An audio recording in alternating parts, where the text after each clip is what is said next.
오늘 하나님 주신 말씀은 에베소서 6장 19절에서 24절 말씀입니다.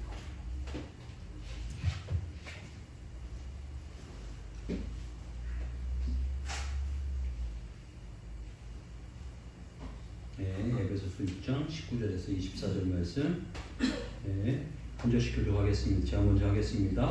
또 나를 위하여 구할 것은 내게 말씀을 주사 나로 입을 열어 복음의 비밀을 담대히 알리게 하옵소서 할 것이니, 이 일을 위하여 내가 쇠사슬에 매인 사신이 된 것은 나로 이 일에 당연히 할 말을 담대하게 하려 하십니다.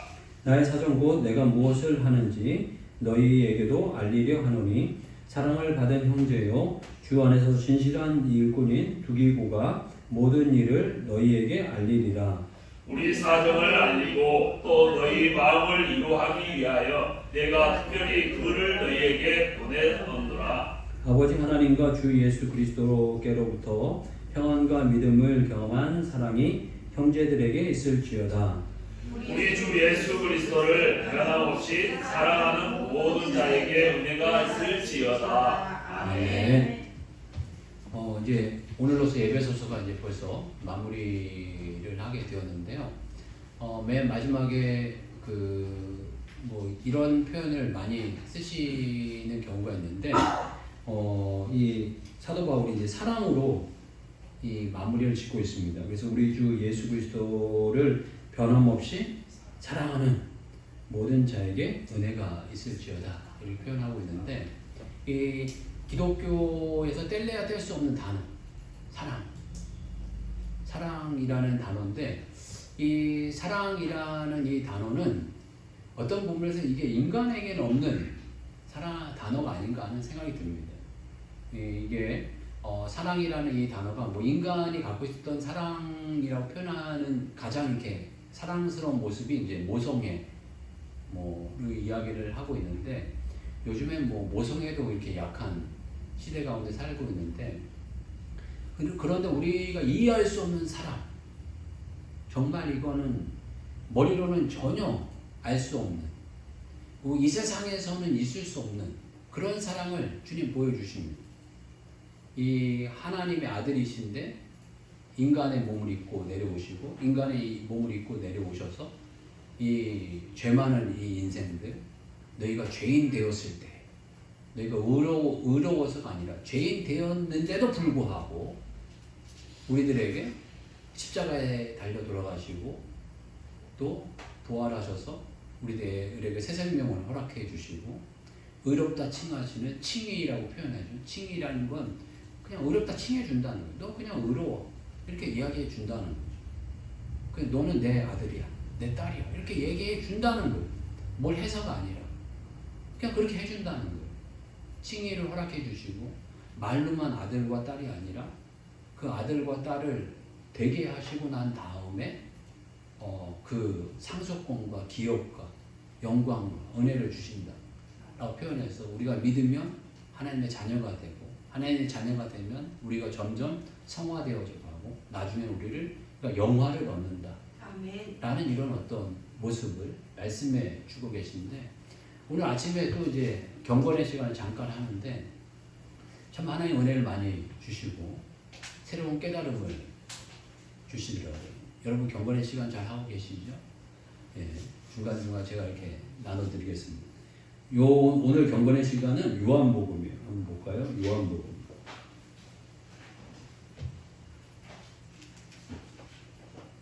요한복음 이게 29절부터 51절 말씀까지일 거예요. 1장이요? 1장. 예, 요한복음. 이게 10월 1일부터 요한복음 시작돼서 이제 1장이 이렇게 시작됐고, 그 다음에 오늘은 29절에서 51절까지인데, 제가 이게 군데군데 다 찾아볼 수는 없고, 일단은 50절하고 51절을 한번 볼게요. 같이 한번 읽어보겠습니다. 시작. 예수께서 대답하여 이르시되 내가 너를 무화과 나무 아래에서 보았다 함으로 믿느냐? 이보다 더 큰 일을 보리라. 또 이르시되 진실로 진실로 너희에게 이르노니 하늘이 열리고 하나님의 사자들이 인자 위에 오르락 내리락 하는 것을 보리라 하십니다. 아멘. 제가 뭘 관찰을 했냐면요. 29절에서 51절 말씀까지 보니까 이 몇몇 사람들이 예수님을 만나고 난 다음에 예수님에 대한 이렇게 고백을 해요. 뭐라고 고백을 하냐면 세례 요한은 34절 보게 되면 내가 보고 그가 하나님의 아들이심을 증언하였노라. 하나님의 아들이시다. 이렇게 표현을 합니다. 그러고 난 다음에 36절 보게 되면 예수께서 건의심을 보시고 말하되 보라 하나님의 어린 양이로다. 이렇게 세례 요한이 그렇게 이해하기를 합니다. 그리고 이제 그 두 제자들 가운데 안드레가 예수님을 만났는데 예수님 만나서 하룻밤 지내고 난 다음에 안드레가 뭐라고 이야기를 하냐면 41절 말씀 보게 되면 그가 먼저 자기 형제 시몬을 찾아가 말하되 우리가 메시아를 말했다 하고 메시아는 번역하면 그리스도라 이렇게 이야기를 합니다. 그리고 난 다음에 또 빌립이라는 사람이 이제 예수님을 만나고 예수님을 따르게 됩니다. 그리고 예수님을 따르게 됐는데 그 친구에게 뭐라고 이야기를 했냐면 45절 보게 되면 모세가 율법에 기록하였고 여러 선지자들이 기록한 그 일을 우리가 만났으니 라고 표현합니다. 그러니까 예수님은 이렇게 구약의 말씀 가운데 이렇게 기록된 분이다 라고 이렇게 표현을 합니다. 그리고 이제 나다나엘이 또 이제 예수님을 만났는데 나다나엘이 또 예수님을 뭐라고 표현하냐면 49절을 보게 되면 당신은 하나님의 아들이시요 당신은 이스라엘의 임금이로소이다 이렇게 표현합니다. 그러니까 맨 처음에는 하나님의 아들이시다. 하나님의 어린 양이다. 또 구약에 예언되어 있고 모세와 율법에 기록되었던 바로 그분이다. 이렇게 표현하고 나다나엘은 조금 다르게 하나님의 아들이시면서 이스라엘의 임금이다. 이렇게 표현을 합니다. 그런데 아마 이 표현들과 이 고백들 가운데 그 예수님이 제일 마음에 들어 하셨던 이 고백이 나다나엘의 고백이 아닌가 싶어요. 나다나엘이 당시 뭐 하나님의 아들이시오 당신 이스라엘 임금이로소이다 이렇게 고백을 하니까 아까 읽었던 50절과 51절의 말씀을 말씀하시는 거예요. 여호와께서 예수께서 대답하여 이르시되 내가 너를 무화과 나무 아래 보았다 함으로 믿느냐 이보다 더 큰 일을 보리라. 네가 참 잘 깨달았다.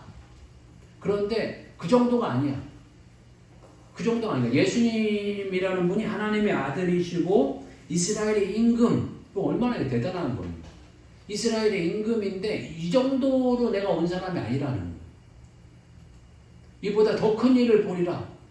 내가 더 큰 사람이야. 얼마나 큰 사람인지 이야기하시는데 51절 말씀 보게 되면 진실로 진실로를 두 번 반복합니다. 진실로 진실로를 두 번 반복하면서 너희에게 이르노니 하늘이 열리고 나 때문에 하늘이 열린다는 거예요. 예수님 때문에 하늘이 열리고 하나님의 사자들이 인자가 오르락 내리락 하는 것을 보리라. 하나님의 사자들이 오르락 내리락 하는 걸 보게 될 거라는 거예요. 그러면 이 말씀을 뒤집어 보면은 예수님 오기 전에는 하늘의 문이 닫혔지만 예수님 오심으로 말미암아서 하늘의 문이 열리고 예수님 오심으로 말미암아서 하늘의 문이 열려가지고 하늘에 있는 것들이 와장창 쏟아지기도 하고 또 이 땅에 있는 것들이 올라가기도 한다 라는 의미가 되어진다는 거예요. 그러니까 이 예수님께서 여러분 예수님은 어떻게 고백합니까? 저는 예수님을 이 말씀을 다시 이렇게 대화하기 전에 내가 예수님을 어떻게 고백하지?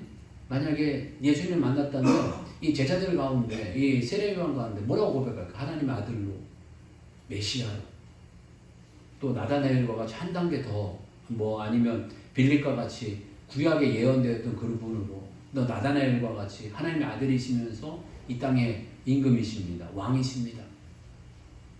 그런데 예수님은 그걸로 만족하지 않는 거예요. 나는 그 정도가 아니라는 거예요. 이 땅의 임금 정도가 아니고 하늘의 문을 여는 사람이다. 하늘의 문을 열어서 하늘의 것을 이 땅에 내리는 사람이다. 신령한 것을 이 땅에 내리는 분이다. 라고 이렇게 표현하고 계십니다.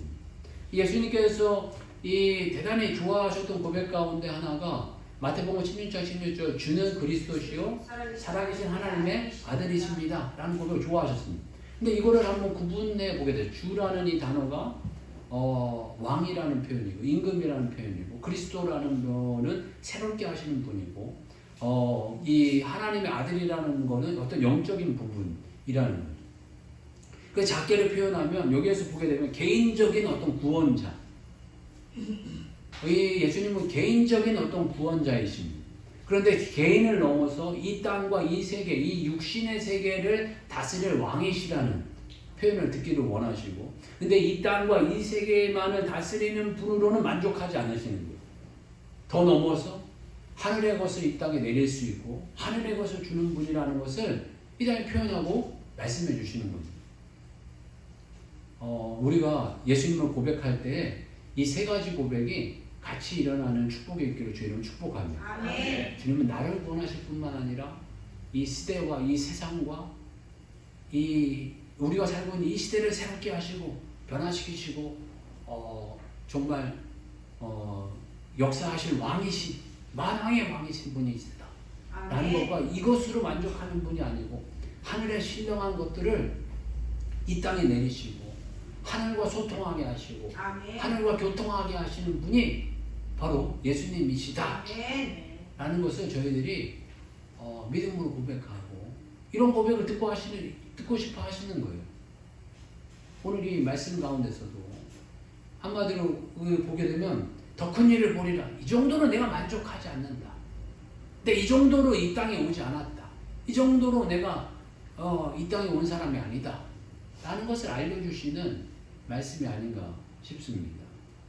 그러면서 오늘 사랑에 대한 이야기를 하는데 아까도 말씀드렸듯이 사랑이라는 이 사랑, 그 남녀 간의 이 사랑, 이 정도의 사랑이 아닌 정말 이 땅에 우리가 알지 못하는, 우리가 보지 못하고 체험하지 못했던 그 놀라운 사랑이라는 그 사랑을 주님은 이 땅에 보여주셨다는 거예요. 그 사랑은 이 땅에 있는 사랑이 아니라 하늘의 문을 여셔서 하늘의 것이었는데 하늘의 것을 내려주시는 그 내용 가운데 하나가, 하늘의 것을 보내주신 그 것 가운데 하나가 사랑이라는 주님 주시는 사랑은 이 땅의 것이 아니고 하늘의 것을 주시는, 하늘의 문을 여셔서 내리시는 그 사랑을 우리에게 주셨다는 겁니다. 아멘. 어떤 목사님이 그런 표현 하시더라고요. 사랑은 영적인 것이다. 이를 표현하는데 참 좋은 표현이신 것 같아요. 영적이라는 표현이 신령하다. 하나님적이다. 하나님의 속성이다. 이런 표현이 있잖아요. 그 요한일서 보게 되면 하나님은 사랑이시다. 하나님은 사랑 자체이시다. 이렇게 표현하잖아요. 영적이다라는 이 표현은 저도 그런 생각을 가질 때가 많아서 영적이다라고 한다는 것은 뭔가 이렇게 방언하고 예언하고 능력을 보이고 치유하고 이런 것을 넘어서 더 큰 영적인 것은, 더 깊은 영적인 것은 사랑이라는 거예요. 아멘. 고린도전서 13장을 보게 되면 사람이 방언을 하고 그 천사의 말을 할지라도, 우리 한번 그냥 말씀을 정확하게 볼까요? 고린도전서 13장 한번 볼게요.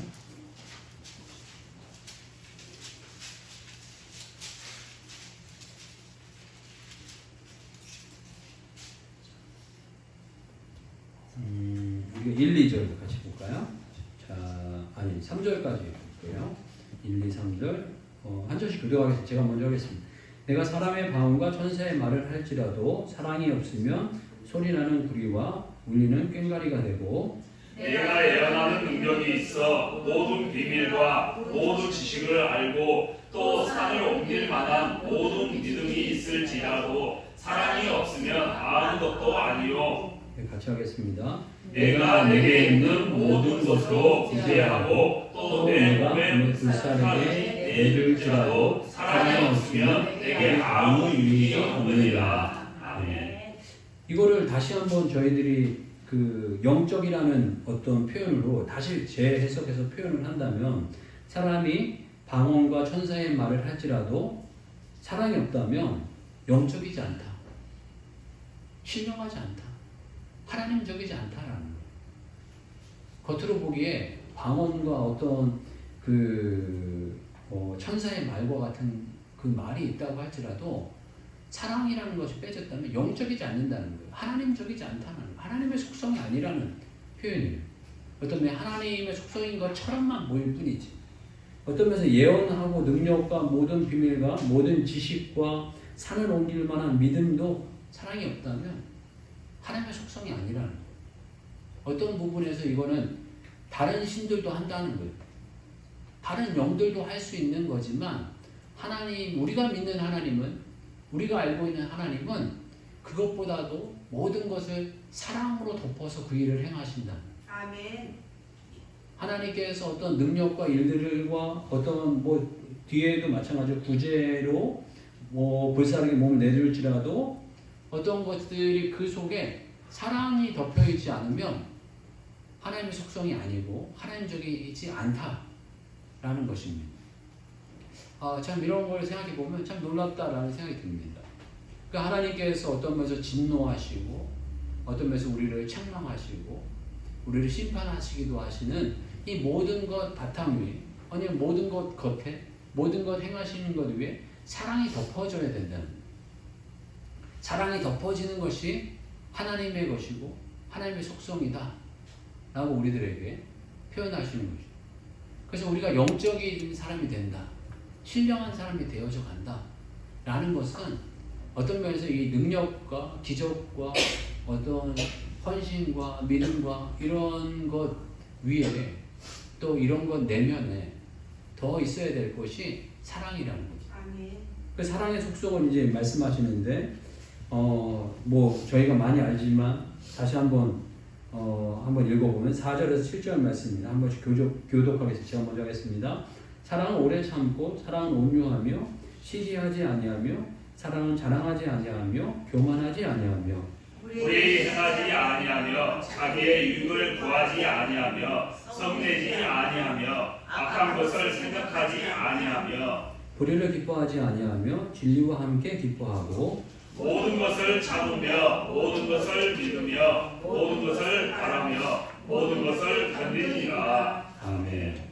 이런 사랑의 속성들이 나타나는 것이 영적이라는 거예요. 저희들 정말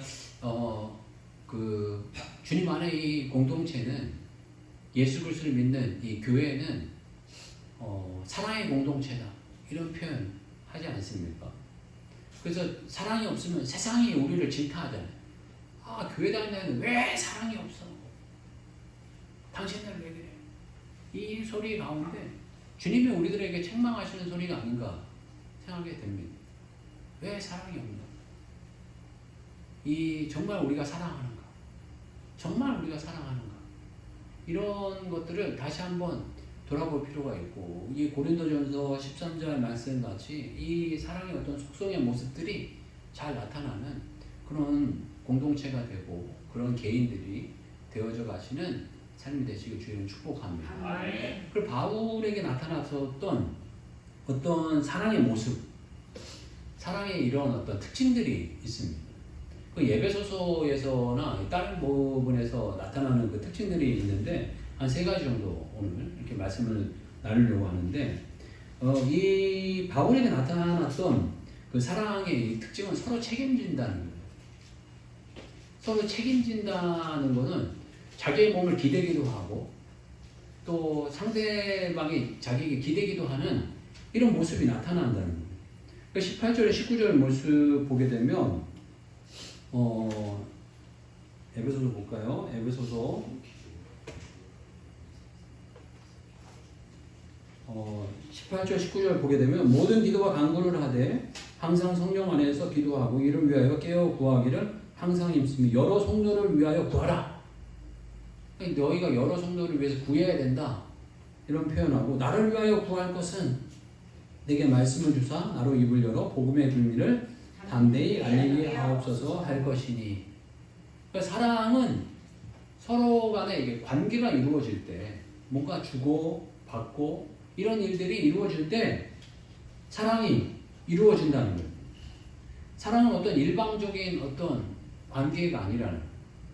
사랑은 무언가를 요구하기도 하고 부탁하기도 하고 또 그 사람의 필요를 채워주기도 하고 섬겨주기도 하는 그런 모습이 필요하다는 거예요. 이런 모습이 이 예배소에서만 드러나는 것이 아니라 그 교회의 그 각자 그 달란트와 특징에 따라서 그 여러 가지 모습이 나타납니다. 예배소는 이렇게 크게 보면 기도 부탁을 합니다. 그런데 이 빌레몬서를 보면서 약간 제가 이게 누군가에게 제 일을 부탁한다라든가 저의 도움을 청한다든가 이런 거를 되게 저는 개인적으로 힘들어 하거든요.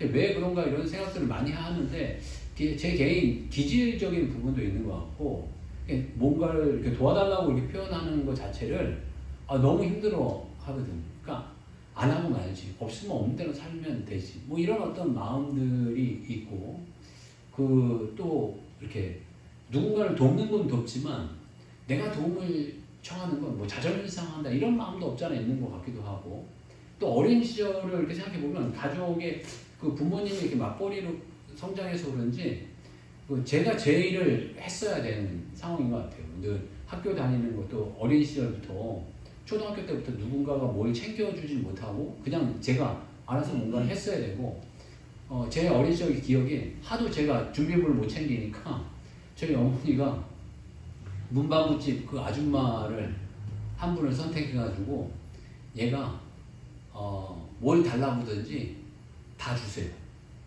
그럼 제가 한 달 후에 다 계산해 드릴게요. 이렇게 이야기를 할 만큼 제가 이제 그 하여간 그 준비물 못 챙겨갔던 것 같아요.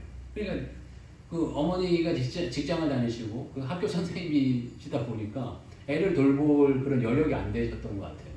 그러니까는 그렇게 뭐 해서 이제 제가 학교를 다녔던 기억이 나고 그러니까 누군가에게 뭔가를 도움 청하는 걸 힘들어 하는 거예요, 저는. 근데 바울은 사도는 그렇게 안 하시더라고 보니까. 특히 빌레몬서를 보면서 제가 놀랐는데 빌레몬서 1장 22절에 보면 무슨 말씀하시냐면 오직 너는 나를 위하여 숙소를 마련하라. 너희 기도로 내가 너희에게 나아갈 수 있기를 바라노라. 표현합니다. 그러니까 빌레몬이라는 그 개인한테 숙소를 마련해놔라. 이렇게 부탁을 하는 거예요. 뭐 이 정도야 뭐 할 수 있지 않습니까? 저도 뭐 이 정도 할 수 있을 것 같아요. 뭐 내가 어딜 가게 되는데 집사님 제가 지금 가는데 그 숙소를 좀 마련해 주세요. 라고 이런 얘기는 뭐 당연히 할 수 있을 거예요. 그런데 그 상황이 어려운 상황이라고. 왜냐면 이 빌레몬에게 이 바로 앞에 무슨 이야기를 했냐면 그 저번 주인가 저저번 주 한번 제가 나눴듯이 오네시모라는 그 종이 그 예수 그리스도를 영접해가지고 이 빌레몬의 그 종이었는데 그 빌레몬에게 해를 입히고 쫓겨났던 이 종을 갖다가 이 예수 그리스도 영접시키고 난 다음에 이 오네시모를 이제는 종으로 받지 말고 이제는 형제같이 받고 나와 같이 대우해라 라는 어떤 이야기를 이렇게 하거든요. 근데 혹시 뭐 네가 마음이 그렇게 해서 하면은 뭐 불편하면은 만약 얘가 해를 입힌 게 있다면 내가 다 갚아줄 거야. 내가 다 책임질 줄 거야. 그게 좀 부담스러운 이야기를 계속 한 거거든요. 그러면서 이렇게 얼레고 달래는 상황이 있거든요. 빌레몬은 얼레고 달래면서 네가 뭐 당연히 할 거는 알지만은 내 명령이 아니고 자원해서 이렇게 하는 걸로 그 어떤 선택권을 너에게 준다. 뭐 이런 어떤 이야기를 쭉 했어요. 쭉 하고 막 좀 이렇게 부담스러운 이야기를 쭉 하고 났는데 그 이야기가 딱 끝나자마자 그 바울이 무슨 이야기를 하냐면 내 숙소도 좀 마련해놔라. 이렇게 이야기를 해요. 그러니까는 이거는 무슨 얘기예요? 이건 정말 좀 나쁘고로운 얘기 아니에요. 앞에 부담스러운 얘기를 다 했는데 뒤에 가가지고 또 부담스러운 얘기를 또 하는 거예요. 이건 어떤 면에서 때려놓고 또 때리는 이런 표현이 아닌가 싶어요. 그러니까 참 한편으로는 그 바울 사도께서 좀 너무 이거 뻔뻔한 거 아니야? 이런 마음이 드는 부분도 있는 거예요. 근데 하여간 바울은 그렇게 부탁하는 모습이 있는 거죠. 또 이 빌립보서 보게 되면 빌립보서 4장이 이제 마지막 장인데 마지막 요걸 한번 같이 볼까요? 빌립보서 4장 16절에 19절 말씀입니다. 빌립보서 4장 16절에서 19절 말씀 한 절씩 읽겠습니다. 제가 하겠습니다. 데살로니가에 있을 때에도 너희가 한 번뿐 아니라 두 번이나 나의 쓸 것을 보내었도다. 내가 선물을 구함이 아니요 오직 너희에게 유익하도록 풍성한 열매를 구함이라. 내게는 모든 것이 있고 또 풍부한지라 에바브로디도 편에 너희가 준 것을 받음으로 내가 풍족하니 이는 받으실 만한 향기로운 제물이요 하나님을 기쁘시게 하는 것이라. 나의 하느님이 그리스도 예수 안에서 영광 가운데 그 풍성한 대로 너희 모든 쓸 것을 채우시리라. 아멘. 제가 이 19절 말씀 참 좋아하는데요. 나의 하나님이 그리스도 예수 안에서 영광 가운데 그 풍성한 대로 너희 모든 쓸 것을 채우시리라. 참 이거 참 약속의 말씀으로 제가 이게 주장하기도 하고 이런 말씀 가운데 하나입니다. 그런데 그 앞에 보게 되면 이 빌립보라는 이 교회가 좀 독특한 교회인 거예요. 마게도냐의 첫 교회였는데 이 루디아라는 이 자매를 통해서 이 교회가 서서 그랬는지 바울의 이 필요한 것만 있으면 눈에 보이면 막 이렇게 채워드리고 이렇게 섬겼는 것 같아요. 특히 물질적으로. 이 아마 루디아라는 이 분이 옷장사를 해서 그러신가 이게 이런 어떤 그 눈이 있으셨던 것 같아요. 그 마인드가 있으셨던 것 같아요. 어떤 면에서 이게 그 사업하고 장사하는 이 마인드가 있으니까 뭘 필요로 하고 고객이 뭘 필요하는지 지금 이게 그 바울이 뭘 필요하시는지를 이렇게 알고 보면 이 앞에도 두 번이나 필요한 물질을 보냈는데 이 아마 이 그 예루살렘 교회의 어떤 그 물질 필요한 것을 이 빌립보 교회에 이야기를 했던 것 같아요. 이야기를 해서 이 물질을 좀 그 섬겨라라고 이야기를 했는데 물질을 이렇게 잘 섬겼던 것으로 생각이 들어요. 뭐 섬겼다 안 섬겼다 얘기는 없지만 잘 섬겼을 것 같아요. 섬기는 사람이 잘 섬기기 때문에. 그런데 나의 하나님이 그리스도 예수 안에서 영광 가운데 그 풍성한 대로 너희 모든 쓸 것을 채우시리라. 라는 이 축복을 해 주시고 있습니다. 그러니까 이 그릇이 있는 것 같아요. 어떤 예배소 교회는 기도로 섬겼고, 빌레몬이라는 이 사람은 어떤 부분에서 그 숙소를 마련한다라든가 이런 어떤 뭘 섬기게 하고, 빌립보는 이렇게 물질로 섬기게 하고, 이 후반에 보면 디모데후서 보게 되면 디모데후서에는 자기 필요한 것들을 섬기도록 합니다.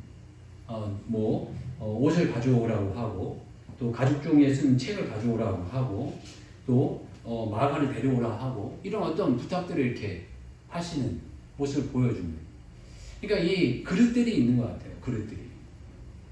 저도 이렇게 보게 되면 어떤 이렇게 교회가 물질을 심는다, 봉사를 심는다, 주님 앞에 심는다고 표현하죠. 기도도 심는 것이고 우리가 헌신하고 이런 것도 주님 안에 심어 가는 것입니다.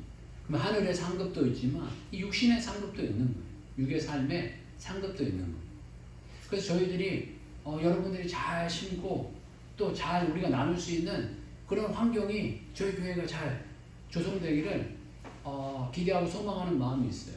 저희 교회가 뭐 작기 때문에 그렇게 못하지만 그래도 뭐 하여간 할 수 있는 대로 저희가 섬기려고 추수감사절에는 저희가 새로움의 집이라는 곳으로 이 과일이라든가 이거에 일정 부분을 되도록이면 많은 부분을 그분들에게 섬기려고 하고 또 추수감사 헌금의 일정 부분은 그 교회를 섬깁니다.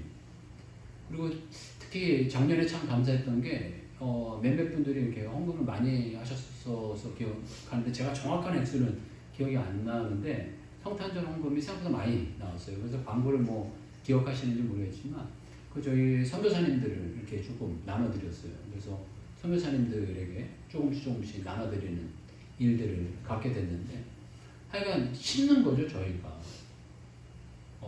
할 수 있는 대로 어떤 부분에서 주님께서 주시는 축복을 작게나마 이렇게 심어가는. 전에는 저희가 과거의 교회들이 적게는 뭐 인도 같은 데 보면 한 200만 원이면 교회를 세웁니다. 이렇게 교회 건물을 뭐 브로크 건물이라 이렇게 세우고 뭐 한 1,000만 원에서 2,000만 원 주면 교회 건물을 잘 지을 수 있습니다. 뭐 그렇게라도 이게 섬겼는데 저 개인적으로 어떤 면에서 이 외관적인 어떤 건물보다는 사람에게 좀 투자했으면 좋겠다 이런 마음이 있어요.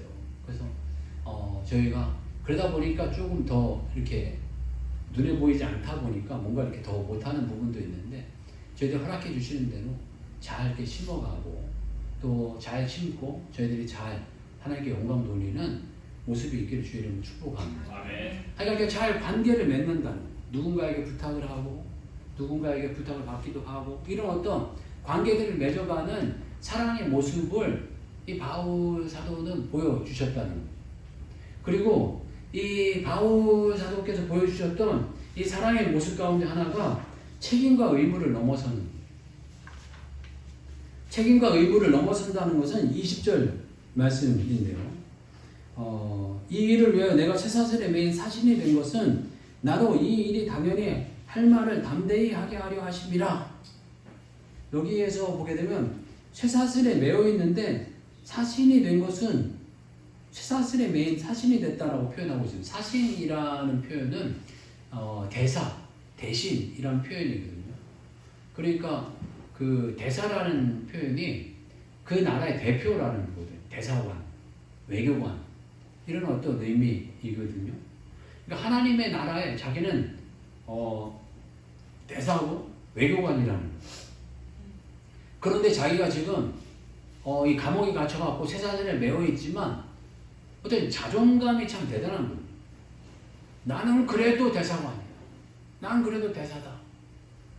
나는 이런 어떤 확고한 어떤 마음이 있는 거예요. 전도한다고 해갖고 여러분들한테 감옥 갇히게 되면 전도할 사람이 여기 몇 사람 있을까 이런 생각을 갖게 돼요. 그러니까 이 말씀 준비하면서 전도하다가 내가 감옥 가면 그 다음날 나와갖고 바울같이 또 전도할 수 있을까? 이런 생각이 들기도 하고 뭐 감옥까지 갈 일도 없지만 요즘에 벌금을 만약에 맞는다면 한 돈 100만 원씩 벌금을 뻥뻥 맞는다면 그 다음날 다시 또 전도할 수 있을까? 이런 생각도 가져보게 됩니다. 바울은 책임과 의무를 넘어갔다는 거예요.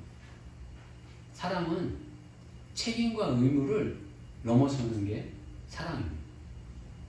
책임과 의무가 나쁘다는 게 아닙니다. 어떤 면에서 구약에서 우리들에게 책임과 의무를 이야기하십니다. 마땅히 해야 될 도리죠. 마땅히 해야 될 도리를 하는 거는 기본이고 당연한 거예요. 기본이고 당연한 건데 그걸 넘어서야 열매를 맺는다는 거예요. 한마디로 이 바울은 이 복음에 미친 사람, 하나님께 미친 사람, 예수님께 미친 사람이 아닌가 싶습니다. 어떤 부분에 미쳐야 된다 뭐 이런 얘기 하지 않습니까? 어떤 면에서 영적인 것은 미쳐가는 것 같아요. 그 이상이 되어야 되는 것 같아요. 너무너무나 좋아서 하지 말라고 말려도 하고 싶고 좀 하지 말라고 해도 할 수밖에 없는 그 무언가가 일어나는 그때 정말 영적인 일이 벌어지고 또 이 하나님께서 허락해 주신 이 땅에 생육하고 번성해서 땅에 충만하라, 이 땅을 다스리라, 정복하라 라는 어떤 이 말씀과 같은 놀라운 역사가 일어나게 되지 않나 하는 마음을 다시 한번 갖게 됩니다. 사랑은 책임과 의무를 넘어서고 마땅히 해야 될 도리를 넘어서는 것, 이것이 사랑이고 이 바울이 보였던 이 사랑의 모습이 아닌가 하는 마음을 갖게 되고요. 또 세 번째로 보였던 이 바울의 모습은 사람을 세워주는 모습이에요. 21절 보게 되면 나의 사정 곧 내가 무엇을 하는지 너희에게도 알리려 하노니 사랑받는 형제요 주 안에서 진실한 일꾼인 두기고가 모든 일을 너희에게 알리리라. 이 두기고라는 사람은 사랑받는 형제, 주 안에서 진실한 일꾼 두기고 표현하고 있습니다. 사랑하는 사람은, 주님의 사랑을 받은 사람은 사람을 귀히 여기는 사람이에요. 사람을 존중하는 사람이에요. 사람을 가치 있게 하는 사람입니다. 여러분 그런 경험 했는지 모르겠습니다. 어떤 사람을 만나면은 내가 너무 작아져요. 이 사람을 만나면 내가 아주 작은 사람 같이 들어요. 이 사람은 아주 그냥 나를 작게 여겨요. 별 볼 일 없이 여겨요. 하찮게 여겨요. 그런 사람을 만나보신 적이 있는지 모르겠어요. 또 그런 어떤 공동체에 가게 되면 내가 한없이 작아지는 공동체가 있어요. 내가 보잘것없고 참 좀 그저 그렇고 뭐 그냥 한낱 먼지 같은 그런 인생과 같은 이런 사람인 것처럼 여겨지는 그런 곳에 있을 때가 있다는 거예요. 근데 꼭 그게 나쁘다는 것만은 아니고 그런 경험을 할 필요도 있죠. 그래야 또 겸손해지고 또 뭔가를 또 열심히 하고 이런 때가 있을 수 있다는 거예요. 뭐 어떤 때는 그냥 평범하게 그냥 뭐 그저 그렇다 뭐 이렇게 여겨질 때가 있다는 거죠. 그런데 어떤 사람을 만나면 나는 내가 전혀 그렇지 않는데 나를 너무 귀하게 생각해. 나를 너무 존중해. 나는 이 정도가 아닌데. 난 그런 사람이 아닌데. 그런데 이분은 막 그렇게 생각해. 이분은요, 너무 성격도 좋고요. 뭐, 말씀도 너무 잘하고요. 이분은요, 뭐도 잘하고요. 없는 게 없고요. 버릴 게 없고요. 정말 너무 귀한 분이에요. 너무 좋은 분이에요. 그리고 어느 장소에 이게 가게 되면 정말 이게 내 영향과 내 그릇 이상으로 존중을 받아요. 그리고 내가 그렇게 쓰임을 받는 그런 어떤 공동체가 가요. 내가 그 공동체에 가면 내가 정말 소중한 사람이 되어져 가고 정말 내가 없어서는 안 될 공동체가 되어져 가는 것 같고 내가 정말 존중받는다. 내가 정말 쓰임받는다. 이런 어떤 느낌이 드는 그 공동체나 사람들이 있다는 거죠. 이 사랑받는다는 거, 사랑한다는 건 바로 이런 사람이 아닌가 싶습니다. 영적인 사람은요, 사람을 존중하고 사람을 귀히 여기는 거예요. 내 주변의 사람들을 다 귀하게 여기고 가치 있게 여기는 거예요. 바울사도 감옥 속에서 죄 짓고 그 세상에서 또 범죄한 이 오네시모를 향해서 얼마나 귀하게 여깁니까? 그 사람이 뭐 그렇게 합당한 사람이어서 귀하게 여겼겠어요. 보게 되면 이 사람은 정말 내게는 없어서는 안 될 사람이고 이렇게 너에게 떨어진 것은 너와 영원히 함께하기 위함이고 이 사람은 얼마나 귀한지 나와 같이 여기고 형제로 여기지 말고 이제는 종으로 여기지 말고 형제로 여기고 이제 나와 같이 여기라 라는 어떤 존중을 오네시모를 향해서 이렇게 보입니다.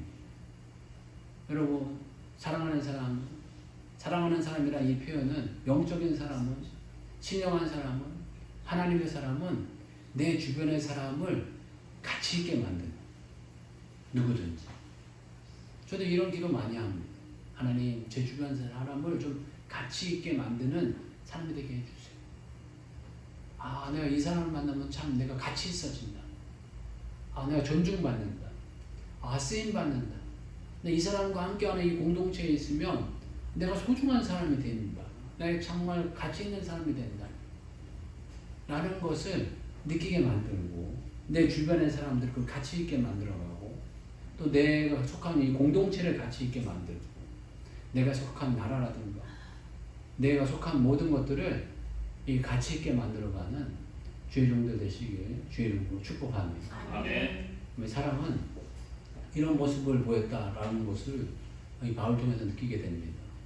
좋은 관계가 있었고 정말 이 필요를 채워주는 그런 모습의 관계가 있었고 또 이런 그 사람을 이렇게 가치 있게 하는 그런 모습의 이 삶의 모습들이 또 있었고 서로 간에 이런 어떤 그 책임과 의무를 넘어서 하나님의 일들을 감당하는 그런 모습이 있다는 것을 바울을 통해서 보여주셨다는 것을 발견하게 됩니다. 저희도 좋은 관계를 세우고 또 저희들이 책임과 의무를 넘어서 또 허락하신 일들을 감당하고 또 주변의 사람들을 가치 있게 만들어가는 주의 종들의 삶이 되시기를 주의 이름으로 축복합니다. 다시 한번 기도하실 때 정말 이런 사랑의 모습들이 바울이 누리셨던 이 사랑의 모습들이 저희에게도 나타나게 해달라고 다시 한번 기도하겠습니다. 주여 외치고 기도하겠습니다. 주여